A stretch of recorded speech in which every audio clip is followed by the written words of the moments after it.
BA part second year Hindi साहित्य के नियमित विद्यार्थियों का मैं गवर्नमेंट कॉलेज कोलायत की तरफ से doctor Surendra Gupta associate professor Hindi विभाग आपका स्वागत करता हूँ। आइए आज की इस ऑनलाइन वीडियो कक्षा में हम लोग एक नई कवि के साथ आज की इस कक्षा का प्रारंभ करते हैं। नए कवि के रूप में आज हम चर्चा करेंगे रीति मुक्त कवि घनानंद पर। घनानंद के जीवन वृत्त, उनकी रचनाएं और घनानंद की काव्यगत विशेषताओं पर आज विस्तार से बात करेंगे हम कक्षा के अंतर्गत। पहले इसके जीवन संदर्भ के अलावा उनका जो कृतित्व है उस पर भी थोड़ी चर्चा करेंगे। देखिए, जैसा कि मैंने अभी कहा आपसे रीति मुक्त, तो ये तो आपको पता ही है कि रीतिकालीन साहित्य को प्रमुख रूप से 3 काव्य धाराओं में बांटा गया है, जिसमें रीतिबद्ध है, रीति सिद्ध है और एक है रीति मुक्त। तो रीति मुक्त काव्य धारा जिसमें कविगण मुक्त भाव से कविता में अपने हृदय की भावनाओं को व्यक्त करते हैं बिना किसी छंद के, ठीक है, स्वच्छंद भाव से करते हैं। उनमें घनानंद, आलम, बोधा, ठाकुर, ये 4-5 जो कवि हैं ये आते हैं रीति मुक्त कवि। इनमें घनानंद सबसे प्रमुख कवि माने जाते हैं रीति मुक्त काव्य धारा के, और रीति काल में अपना विशिष्ट स्थान ये रखते हैं। ऐसे कवि हैं ये जिन्होंने अपने हृदय की पीड़ा को पूरी मार्मिकता के साथ अपने काव्य में व्यक्त किया है। उनकी जन्म और देह अवसान विषयक तिथियों को लेकर विद्वानों में, हिंदी साहित्य के आलोचकों में एक मत नहीं है।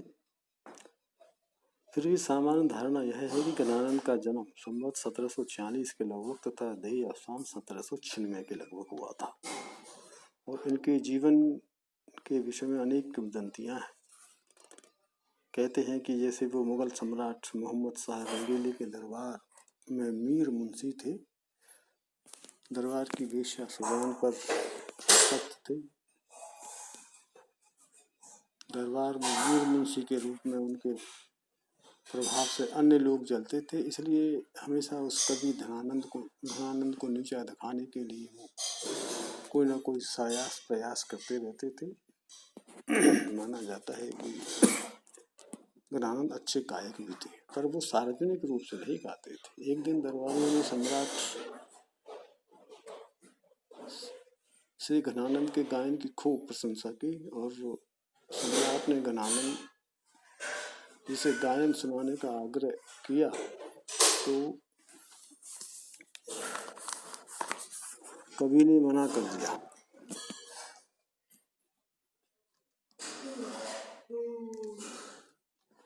फिर तो एक दरबारी ने कहा कि अगर सुजान जो गणिका है वो अगर आग्रह करे तो घनानंद गाना सुना सकते हैं। घनानंद को उम्मीद थी कि सुजान उनसे गाने के लिए नहीं कहेगी, लेकिन बादशाह की आज्ञा पर सुजान जो गणिका थी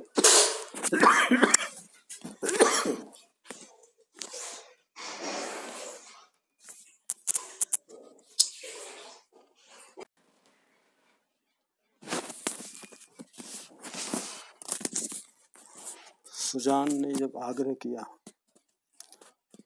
तो इससे घनानंद को बड़ा धक्का लगा, और उन्होंने बादशाह की तरफ से मुंह फेर करके पूरी तन्मयता से गाना गाया। तो बादशाह ने इसे अपना अपमान समझा और घनानंद को दरबार से निकालने का आदेश दे दिया। तो घनानंद ने सुजान से भी साथ चलने को कहा, परंतु वह गणिका उसके साथ नहीं गई। इससे भी बहुत आहत हुई।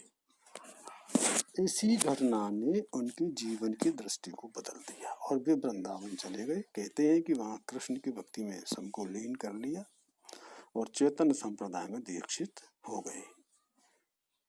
पर यह प्रामाणिकता, आलोचकों ने इस पर प्रश्न चिन्ह खड़ा किया है इसकी प्रामाणिकता को लेकर। लेकिन यह निश्चित है कि घनानंद ने कृष्ण भक्ति को स्वीकार कर लिया और उन्होंने कृष्ण भक्ति के कवित्व लिखे। दरबार छोड़ने के बाद वे सुजान के विरह में तड़पते रहे और सुजान विरह ही उनके काव्य का प्रमुख स्रोत है। हर कवित्व में भी सुजान को संबोधित करते। यह भी कहा जाता है कि नादिर शाह के आक्रमण के समय हुए कत्ले आम में घनानंद मौत के शिकार हो गए थे। शुद्ध कवि थे घनानंद जी। शुक्ल ने उनके सुजान सागर, ब्रह लीला, कोक सागर, रसिक केली वल्ली, कृपानंद आदि काव्य ग्रंथों का उल्लेख किया है और घनानंद कवित्व शीर्षक से प्रकाशित ग्रंथ में उनके कवित्व संकलित हैं। असली नाम को लेकर भी विद्वानों में मतभेद है। कोई घनानंद बताते हैं, कोई आलोचक उनको आनंद घन कहते हैं। अब देखिए, घनानंद ने अपने काव्य में प्रेम, सौंदर्य, विरह इनका बड़ा सूक्ष्म, मार्मिक और उत्कृष्ट वर्णन किया है। काव्य में विरह की प्रधानता है। वस्तुतः घनानंद का काव्य विरह काव्य ही है। हृदय की विभिन्न दशाओं और अनुभूतियों की व्यंजना उन्होंने बड़े ही कोमल और अत्यंत उदात्त भाव से की है। तो एक तरह से वो प्रेम के कवि हैं, ब्रज भाषा में प्रवीण हैं, स्वच्छंद स्वभाव के हैं, प्रेम की पीर या विरह की व्यंजना में बेजोड़ कवि माने जाते हैं। लाक्षणिक रूप से मुहावरे और प्रयोगों से पुष्टि उनकी काव्य भाषा बहुत उत्कृष्ट है। उनकी कविता का मर्म प्रेम की पीर का अनुभव करने वाला ही समझ सकता है। ये वो कविता में कवित्व में लिखते भी हैं और रीतिकाल के अन्य कवियों के समान आचार्य बनने या लक्षण ग्रंथ लिखने के प्रलोभन से वे बहुत दूर रहे। विशुद्ध प्रेम की मार्मिक व्यंजना उनकी रुचि थी। प्रेमिका के नाम को उन्होंने अपने आराध्य कृष्ण का नाम मानकर कृष्ण प्रेम को ही परवर्ती जीवन में महत्व दिया। तो एक तरह से वे सच्चे प्रेम पथिक थे और प्रेम की भक्ति के रूप में ही उन्होंने प्रेम को व्यक्त किया। आइए, ज़्यादा विस्तार में न जाते हुए अब इसके जो घनानंद रीति मुक्त कवि घनानंद है, इनके कवित्वों की, इनके पदों की हम व्याख्या करते हैं यहाँ पर।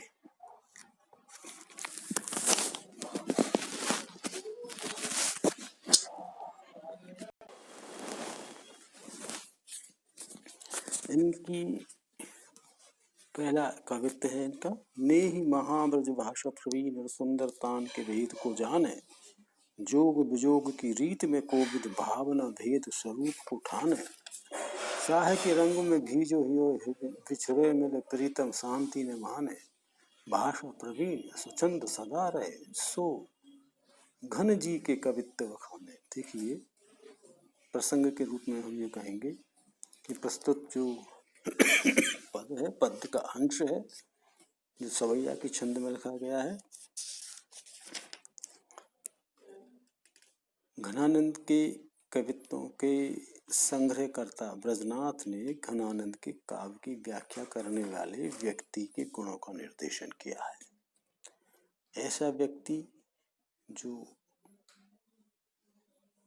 गुणों से रहित है, वह उनके काव्य की व्याख्या करने में समर्थ नहीं हो सकता। उसके लिए भाव, भाषा और काव्य का जानकार होना आवश्यक है, मर्मज्ञ होना आवश्यक है। ये यहाँ पर कवि कहना चाह रहा है।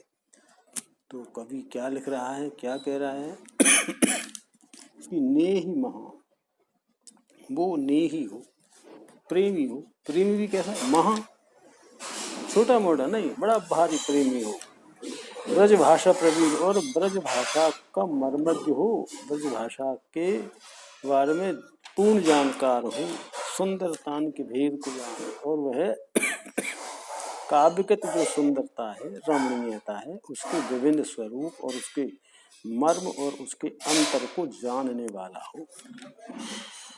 ठीक है, ये प्रथम पंक्ति की व्याख्या है। जोग विजोग की रीत में कोविद, जोग और वियोग, योग और वियोग, संयोग और वियोग, श्रृंगार के दो भाव हैं, संयोग और वियोग। इन दोनों की रीत में जो कोविद हो, कोविद का मतलब विद्वान हो, जानकार हो,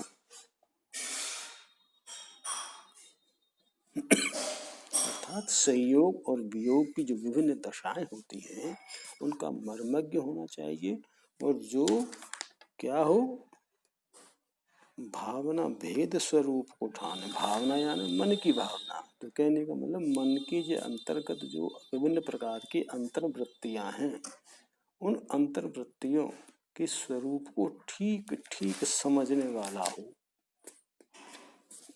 चाहे कि रंग में भीज हो, और वह व्यक्ति कैसा होना चाहिए, चाहे कि रंग में भीजा हुआ होना चाहिए उसका हृदय। चाहे का मतलब किसी दूसरे व्यक्ति के प्रति चाहत का भाव उसके हृदय में होना चाहिए, अर्थात उसका हृदय प्रेम के रस से सराबोर होना चाहिए। बिछड़े मिले प्रीतम शांति न माने, और इस प्रेम के आवेश में प्रियतम से बिछड़ने और मिलने, बिछड़े मिले, बिछड़ने और मिलने दोनों ही स्थितियों में शांति न माने, वह व्याकुलता का अनुभव करता है, तड़प का अनुभव करता है, उसके हृदय में शांति नहीं हो सकती, नहीं रहती हो वही व्यक्ति, ऐसा व्यक्ति होना चाहिए। तो बिछड़ने और मिलने दोनों ही दशाओं में तड़प क्यों, बेचैनी क्यों, व्याकुलता क्यों? तो इसलिए कह रहा है कवि कि अगर उससे बिछड़ गए तो बिछड़ने के बाद मिलने की व्याकुलता, और मिल गए तो संयोग, अर्थात संयोग के क्षणों में तो दूर होने की व्याकुलता, परेशानी कि पता नहीं कब दूर हो जाए, और मिलने के उपरांत, और वियोग के क्षणों में मिलने की तड़प, मिलने की बेचैनी कि कब मिलन होगा। तो दोनों ही दशाओं में जिसके हृदय में शांति नहीं हो, भाषा प्रवीण, भाषा की दृष्टि से, प्रयोग की दृष्टि से वो सीमाओं से पूर्णतः परिचित होना चाहिए। भाषा के प्रयोग के सारे स्वरूपों से परिचित होना चाहिए। स्वच्छंद सदा, और जो सदा स्वच्छंद रहने वाला हो, पूर्वाग्रह से मुक्त हो, बाह्य बंधनों से मुक्त हो, सो क्या होगा, धन जी के कवित्व बखाने, वही व्यक्ति घनानंद की कविताओं की व्याख्या कर पाने में बखान कर सकता है, अर्थात वही व्यक्ति घनानंद के काव्य की व्याख्या करने में पूर्ण सामर्थ्य रख सकता है। ठीक है, पूर्ण। तो क्या कहना चाहता है यहाँ कवि ने, क्या कहा है इसमें हम, कि इस सवैया में जो स्वच्छंद काव्य धारा के कवि हैं उनकी विशेषताओं का भी उद्घाटन कर दिया है इसमें साफ साफ कि इस तरह स्वच्छंद काव्य धारा का कवि वही हो सकता है जिसमें ये गुण हो सकते हैं।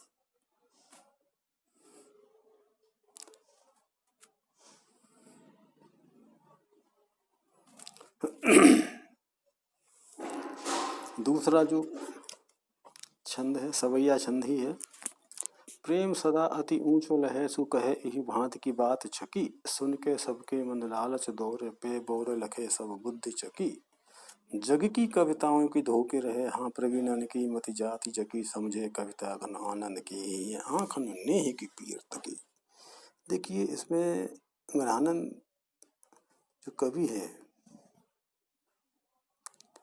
कि उच्च कोटि का जो प्रेमी है, जो प्रेम व्यथाओं को अनुभव करने वाला व्यक्ति है, वही घनानंद की कविताओं को समझ सकता है। तो दूसरे पद के अंतर्गत, दूसरे छंद के अंतर्गत, दूसरे सवैया छंद के अंतर्गत भी कवि ने उत्तम कोटि का जो प्रेम प्राप्त रहता है वही व्यक्ति इस राह पर चल सकता है, इस कविता को समझने में समर्थ हो सकता है। चलिए इसकी व्याख्या करते हैं। प्रेम सदा अति ऊंचो लहै, सु माने वही, ठीक है, ऐसा व्यक्ति जो सदा उत्तम कोटि का प्रेम प्राप्त करता हो, अर्थात सदैव श्रेष्ठ प्रेमी रहा हो। कहें इत भांति की बात छकी, और जो हमेशा उच्च कोटि के प्रेम से लबालब भरी हुई बातें कहता हो। बात छकी, इसी तरह की, इसी भांति की मतलब इसी प्रकार प्रेम के लबालब बातें कहता हो।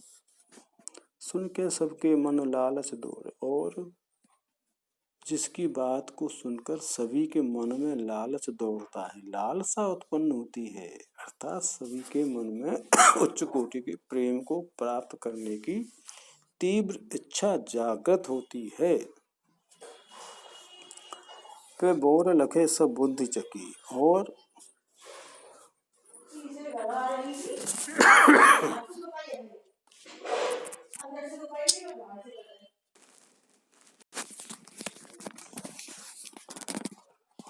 उस प्रेमी पूर्ण बातों को सुनने के सबके मन में लालच हो, आसक्ति हो। वे बोरे लखे लेकिन सब बुद्धि चकी, लेकिन वो साधारण स्तर के आदमी होते हैं।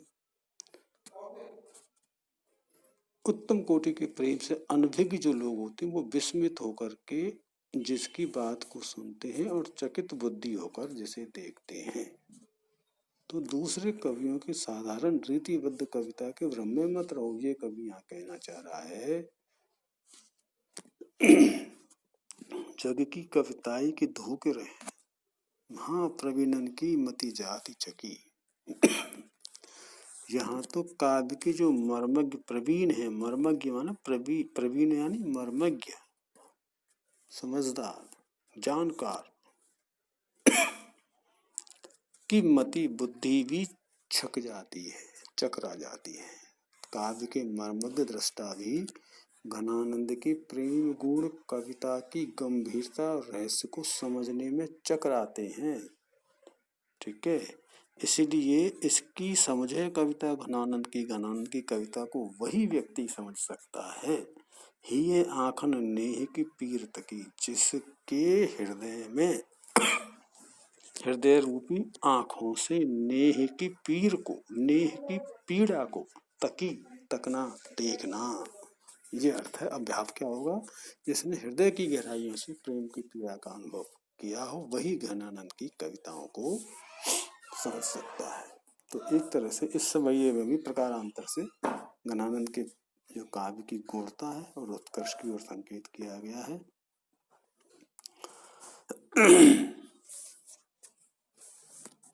घनानंद का काव्य उच्च कोटि के प्रेम से परिपूर्ण, प्रेम व्यथा की तीव्र अनुभूतियों से परिष्कृत और गूढ़ गंभीर उत्कर्ष को प्राप्त काव्य माना जाता है। इसमें ये बात कही गई है।